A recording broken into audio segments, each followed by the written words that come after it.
More than a fifth of Europe is at risk of experiencing a drought this summer. Parts of Spain and southern France are already experiencing water shortages, with farmers expecting the worst yield in decades.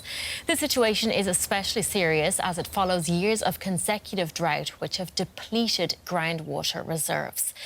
The average temperature in the Mediterranean region is now 1.5 degrees higher than it was 150 years ago. That's in line with the forecasts scientists have made about how climate change will impact the region.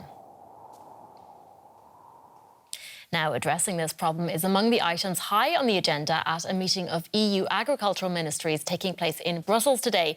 DW correspondent Jack Park is there and has been following the talks closely. Jack, farmers in Europe are already under pressure and the summer has barely begun. What could they be in for in the coming months? Yeah, it's looking like it's going to get much worse for them, Kate.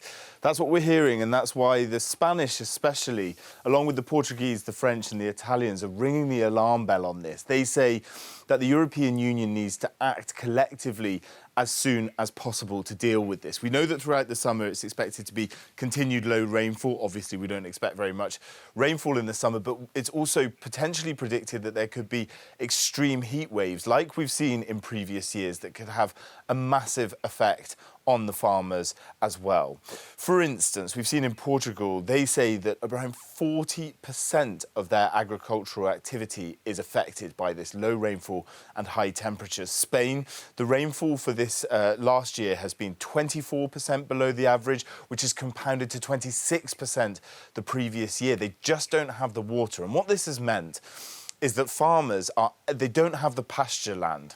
So instead of sending their livestock is the agricultural sector that's really hit hardest by this, because the livestock farmers can't send their animals out to the pastures. So instead of having to give them feed, which costs a lot of money, it's very expensive, and it means therefore that their costs are going up.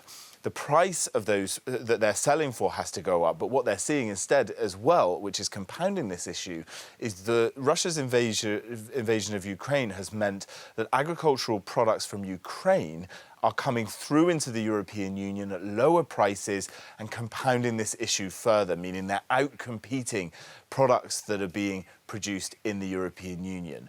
The Spanish, as we said, are saying that this is an absolute crisis and that the EU needs to act as quickly as possible. OK, so Jack, what kind of assistance are the farmers calling for and will they get it?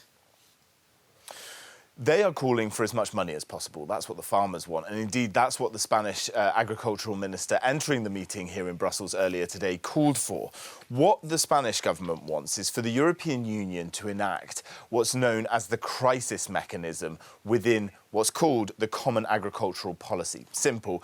It's a budget of money, the Common Agricultural Policy, and within that budget there's 450 million euros per year, which in a crisis can be dispersed to the EU member states to try and deal with this. We saw some of that money dispersed last year, actually, because of that Ukraine issue with the grains and other agricultural products coming in. The Spanish, supported by the Portuguese and the Italians and the French, are saying we need this to be enacted as soon as possible. But there's a bit of reluctance in the European Commission and by other EU countries as well, who think that they don't want to move too quickly on this. Spain has already subsidised their agricultural sector to the tune of 276 million euros. They think that that might be able to support them. And it's also important to say that that money could only be dispersed if all countries agreed to do so. It needs universal support. OK, we'll be watching developments closely. Jack Park in Brussels, thank you very much. And as we just mentioned, Spain is one of the countries experiencing an especially serious drought right now. Experts say long-term solutions are needed to address water shortages.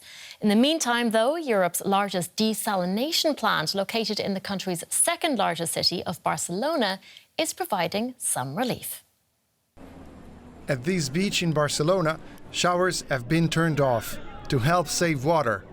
Spain is facing its longest and harshest drought in decades, and the country's second largest city would be in a much worse situation if it wasn't for Europe's largest desalination plant. Built in 2009 in Llobregat, a few kilometers south of Barcelona, The plant supports about 5 million people in the area around the Catalan capital, but it wasn't always like that. During the first few years, the production levels were low because the reservoirs were full of water, so we had enough natural resources. But in the last 2 years, especially since last year, January 2022, the production level has been very high because we are in a drought for many months. Water is pumped into the plant from about 2 kilometers out into the sea.